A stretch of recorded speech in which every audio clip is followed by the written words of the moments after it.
Teen Titans was such an awesome show, but it was abruptly cancelled at the end of the 5th season. This means that a lot of questions were left unanswered and has gotten fans wondering about all the possible what-ifs for these plot points. We hope one day the 6th season will become a reality and these mysteries will be answered. Before we dive into these unanswered questions, be sure to click on that subscribe button and hit the notification bell to stay up to date with everything ScreenRant.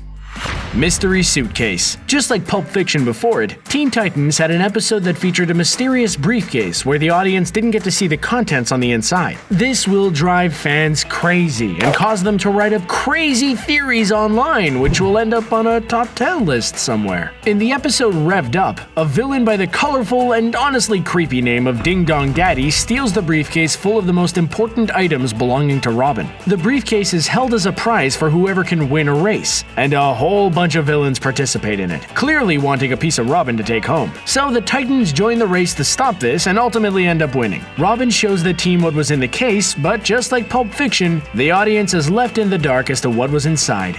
Red X. Sporting one of the coolest designs in Teen Titans, Red X is actually a bit of a mystery. We all have our suspicions that he's likely Jason Todd, and Beast Boy thinks this as well, but it's never actually confirmed by the writers, and the timelines don't quite support this theory to be accurate. In the comics, Todd was one of the Robins and ended up taking up the mantle of Red Hood after the whole Joker thing. The Red X suit was originally Robin's, but the mystery character broke in and stole it from right under Robin's nose. For a superhero, he needs better security. Robin originally used the suit to get close to Slade, but after things went south, he retired the suit. Red X has appeared a few times, but has yet to be captured.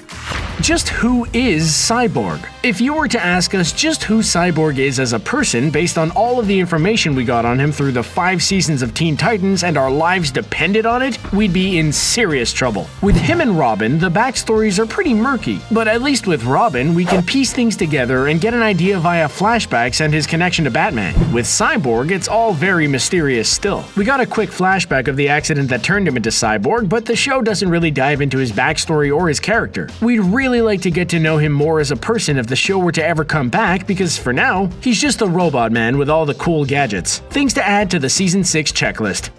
Beast Boy and Raven. Look, we all love a good ship online, but usually when fans ship something, it's because we want to see it actually happen and the show is clearly building up to the two characters being together. Well, that's exactly what Teen Titans was setting up, and never delivered on it. Unlike Robin and Starfire, who finally ended up together after what felt like forever, Raven and Beast Boy never got the same happy ending together. The writers were totally setting up that the two would become an item, probably solidifying that plot point in the now cancelled Season 6. But now we have to wonder if they actually did get together or not. Our fanfiction says they did. What about you? Do you think Raven and Beast Boy would have been given a happy ending with more time? Let us know in the comments.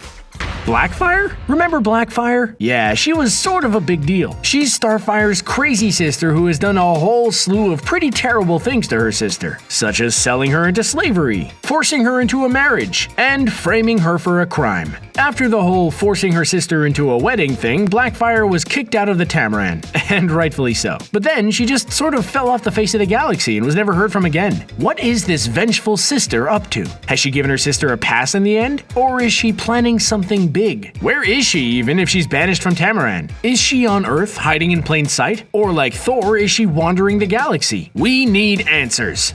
Raven's mother. So we know a great deal about Raven's father, the evil demon known as Trigon. That's gotta be a rough home environment as a child, but Raven somehow pulled through. And while Trigon has had a direct influence on some of the plot over the years, we didn't really get to learn anything about Raven's mother. We have some information about her, like she was tricked by Trigon and that she knew that Raven was tied to a prophecy. But after everything that went down with Trigon, what happened to Orella? It's a fair assumption that she was destroyed with Azeroth and the Earth during the Trigon incident, but when all that was restored, we never really heard from Orella again. What's she up to? Why hasn't she gotten in touch with Raven? With Trigon being so involved in the story, we'd like Orella to get some time to herself with Raven. What happened to Tera? Don't you just love it when a show gets cancelled and can't continue to tell the stories it has so clearly been setting up? Well, that's exactly what happened with Tera. For the longest time, fans thought that Tera met her end sacrificing herself in order to stop a volcano. This resulted in poor Tera being turned into stone. Talk about literally being in a hard place. But then the final season happened. Not just the final season, the final episode. Beast Boy learns that Tera is somehow back from her stony grave, but unfortunately has no memories and despite Beast Boy's best intentions to remind her, she seems to like this blank slate. But Tera seemed to be remembering more than she was letting on. So what was her game? For now, we'll never know, but it definitely seems like she was up to something.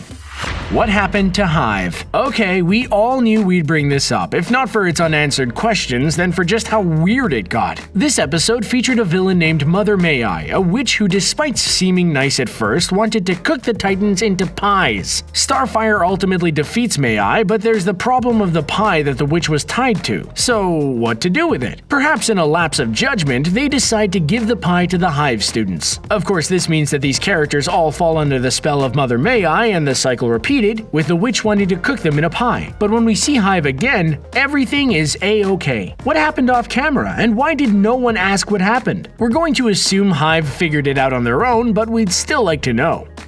Behind the mask. Being a person with a superhero secret identity means that we often don't get to learn about the person behind the mask. But with shows and comics, we get the chance to look behind the mask. But not with Robin. In fact, we actually don't know who Robin is under the mask. For the other Titans, save Cyborg, we know who they are and where they came from. With Robin, it's true that we got some flashbacks and some pieces of information that we've pieced together, but the writers never actually said, and our Robin is X. The common theory is that he's Dick Grayson, but for now, that's just an internet theory with a lot of weight behind it. But seriously, the guy never takes the mask off, even when it's downtime. We think Robin needs a day off. Slade's Sundown. Throughout most of the run of Teen Titans, Slade was the chief antagonist to the young heroes. Due to being a show for younger audiences, this guy was always referred to as Slade despite going by the moniker Deathstroke in the comics. But just what happened to him by the end? We last see him with Trigon at the end of one of Raven's arcs, and that's the end of that. He's a huge antagonist in the series, and he sort of just walks away and is never heard from again. What gives? He wasn't working with the Brotherhood of Evil, and we never got a tease about his whereabouts. We doubt Slade is hiding in a cabin somewhere in retirement, so what is the supervillain up to these days after terrorizing the Titans for so long?